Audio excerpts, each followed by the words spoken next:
Hello friends, welcome to my channel RK academy. আশা করছি সকলে বুঝে গেছো যে আজকে কী ক্লাস হতে চলেছে। আমি আগের দিন তোমাদেরকে এই ফরম্যাটটা ঠিক লিখে রাখতে বলেছিলাম যে তোমরা এই ফরম্যাটেই এই সমস্ত বর্ণগুলো লিখবে। এটা হচ্ছে স্বরবর্ণ আর এটা হচ্ছে ব্যঞ্জনবর্ণ।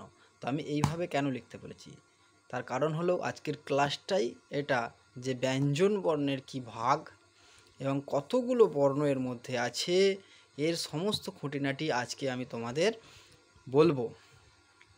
আমরা যেহেতু আগের দিনে ক্লাসে এই স্বরবর্ণের ভাগগুলো জেনেছি, তো আজকে চলো আমরা শুরু করে দিই ব্যঞ্জন বর্ণের ভাগের বা ব্যঞ্জন বর্ণের খুঁটিনাটি জিনিস। দেখো আমি ঠিক লিখেছি, দেখো ক খ গ ঘ উয়া থেকে শুরু করে এখানে ম পর্যন্ত। দেখো তো কতগুলো বর্ণ, একবার ফার্স্ট কাউন্ট করে নাও। দেখো ক খ গ ঘ উয়া, তো এখানে 5টা বর্ণ আছে, 1 2 3 4 5।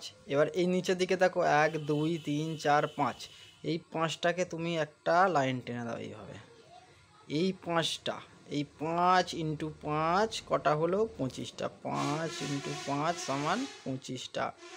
এই 25টা হলো বর্গীয় বর্ণ। এই 25টাকে কি বলা হয়? না, বর্গীয় বর্ণ। বর্গীয় বর্ণ। দেখো কখন বর্গীয় বর্ণ তোমরা পরিচয় পেয়েছো এর মধ্যে। দেখো এর মধ্যে দেখো জ আছে। জ কোথায়? জ আছে, জ আছে এই একটা। দেখো জ, এইটাকে আমরা কি বলছি? না বর্গীয় জ, কারণ এটা বর্গের অন্তর্গত, তাই এটাকে বর্গীয় জ। আর এটা শেষে আছে, তাই এটাকে আমরা, এই জটাকে কি বলি? আমরা এটাকে বলি অন্তস্থ জ, তাই তো। এবার এইটারও আরও নাম আছে, আমি পরে বলছি। তো আমি এই বর্গীয় বর্ণগুলো সম্পর্কে তোমাদের আগে বুঝিনি। তো আরেকটা জিনিস দেখো, এখানে একটা ব আছে আর এখানে একটা ব আছে, এইটাকে বলা হয় বর্গীয় ব আর এটাকে বলা হচ্ছে অন্তস্থ ব। তো এই বর্গীয় বয়ের পেটটা না কাটা হয়, তো আমরা বাংলায় এর ব্যবহার পাই না যদিও, কিন্তু এইগুলো যখন আমরা ইংরেজিতে লিখি বা হিন্দি বা সংস্কৃত করি তখন এর প্রয়োগগুলো আমরা করে থাকি। তো চলো প্রথমে দেখো ক খ গ ঘ উয়া, এই যে 5টা বর্ণ আছে, এই 5টা বর্ণকে বলা হচ্ছে কি না কণ্ঠবর্ণ। 5টা বর্ণকে কি বর্ণ বলা হচ্ছে?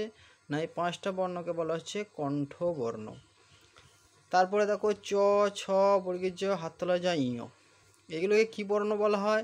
না এই বর্ণগুলোকে বলা হয় তালব্য বর্ণ। তারপরে আছে ট ঠ ড ঢ মূর্ধন্য, এই বর্ণগুলোকে কি বর্ণ বলা হয়? না মূর্ধা বর্ণ। কি বর্ণ বলা হয়? না মূর্ধা বর্ণ। তারপরে আছে দেখো ত থ দ ধ দন্তন্য, এগুলোকে কি বলা হয়? এগুলোকে বলা হয় দন্ত্য বর্ণ। তারপরে শেষটা কি আছে? না প ফ ব ভ ম, এইগুলোকে কি বলা হয়? কোন বর্ণ? না এগুলোকে বলা হচ্ছে ওষ্ঠ বর্ণ। ঠিক আছে। তো দেখো প্রত্যেকটা দেখো ক খ গ ঘ কেন কণ্ঠবর্ণ বলা আছে? কারণ এগুলো আমরা সম্পূর্ণটাই কণ্ঠের ওপর জোর দিয়ে আমরা উচ্চারণ করছি, তাই এটাকে বলা হচ্ছে কণ্ঠবর্ণ। তো তারপরে এই চ ছ বর্গীয় জ হাততলা ঝ ইং, এই সব কটাকে কি বলা হচ্ছে? না তালব্য বর্ণ। এগুলো প্রত্যেকটা উচ্চারণের সময় চ ছ জ ঝ ইয় উচ্চারণের সময় জিভটা আমাদের তালুতে, অর্থাৎ যে মুখের উপরের দিকে তালুতে টাচ হচ্ছে, তাই এগুলোকে বলা হচ্ছে তালব্য বর্ণ। এবং পরেরটা দেখো ট ঠ ড ঢ মূর্ধন্য। তোমরা যদি ঠিক খেয়াল করো দেখবি এই সমস্ত বর্ণগুলো উচ্চারণ করতে আমাদের জিভটা কোনখানটা টাচ হচ্ছে? যে মূর্ধাতে টাচ হচ্ছে, একটু ভিতরের দিকটায়। হ্যাঁ, তো এইগুলোকে ওই জন্য বলা হয় মূর্ধা বর্ণ। আর এইগুলো তো তোমরা সবাই বুঝতে পারবে যে ত থ দ ধ দন্তন্য, সব কটা উচ্চারণ করতে গেলে আমাদের জিভটা দাঁতে ঠেকছে। ভালো করে নিজেটা দেখো, ত থ দ সব আমাদের দাঁতে ঠেকছে, তাই এগুলোকে বলা হচ্ছে কিনা দন্তবর্ণ। আর প ফ ব ভ ম এগুলো ওষ্ঠবর্ণ, কারণ প্রত্যেকটা আমরা ঠোঁটে ঠোঁট না টাচ করে এই 5টা বর্ণ উচ্চারণ করতে পারবো না, তাই এই বর্ণগুলোকে বলা হচ্ছে ওষ্ঠবর্ণ।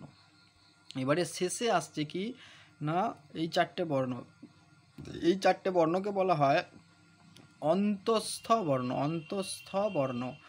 আর এই 4টে বর্ণকে বলা হয় কি না ঊষ্ম বর্ণ। কি বর্ণ? না ঊষ্ম বর্ণ। এই 4টে বর্ণকে বলা হয় ঊষ্ম বর্ণ। তো বন্ধুরা, আশা করছি ব্যঞ্জন বর্ণ সম্পর্কে সম্পূর্ণ জ্ঞান তোমরা পেতে পারলে, এই সম্পর্কে অবগত হতে পারলে। আশা করছি আর কোনো অসুবিধা হবে না। যদি অসুবিধা হয় অবশ্যই কমেন্ট করে জানাবে এবং কোন কোন বিষয়গুলো তোমাদের অসুবিধা হচ্ছে অবশ্যই কমেন্টে জানাবে, আমি সেই বিষয়গুলো নিয়ে অবশ্যই ক্লাসে ফিরবো।